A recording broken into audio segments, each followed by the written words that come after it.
ఓం నమో వెంకటేశాయ. నేను మీ శ్రీనివాస్ భక్తి మార్గానికి స్వాగతం.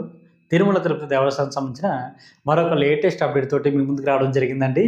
ఎవరైతే 24వ తారీఖున, 25వ తారీఖున, 26వ తారీఖున ఎటువంటి దర్శన టికెట్ లేకుండా తిరుపతి వెళ్ళే శ్రీవారి భక్తులు మీరు తప్పనిసరిగా ఈ వీడియోని పూర్తిగా చూడండి. మనకి 24వ తారీఖు నుండి 26వ తారీఖు వరకు కూడా తిరుపతిలో ఎక్కడ కూడా స్వామివారి యొక్క దర్శన్ టోకెన్స్ అన్నది మీకు ఆఫ్లైన్లో ఇవ్వడం లేదండి. అంటే ఒకటి విష్ణువాసం రైల్వే స్టేషన్ దగ్గర ఉంటుంది కదండి విష్ణువాసం, అక్కడ కూడా మనకి టోకెన్స్ అన్నది ఇవ్వడం లేదండి.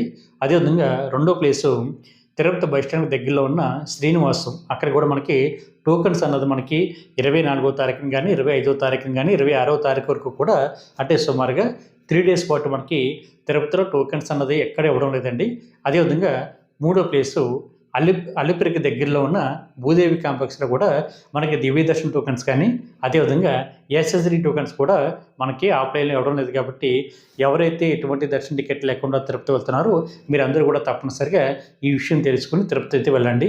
మీరు నేరుగా తిరుమల కొండపైకి వెళ్ళిన తర్వాత సర్వదర్శనం ద్వారా అంటే ఫ్రీ దర్శనం ద్వారా లేదా ధర్మదర్శనం ద్వారా మీరైతే శ్రీవారిని అయితే దర్శించుకోవడానికి అయితే అవకాశం ఉంటుందండి. అదేవిధంగా మీ దగ్గర దర్శన టికెట్ ఉన్నా లేకపోయినా సరే మీరు అలిపిరి మెట్ల మార్గం ద్వారా కానీ లేదా శ్రీవారి మెట్ల మార్గం ద్వారా కానీ నడిచి వెళ్ళడానికి అయితే అవకాశం ఉంటుందండి.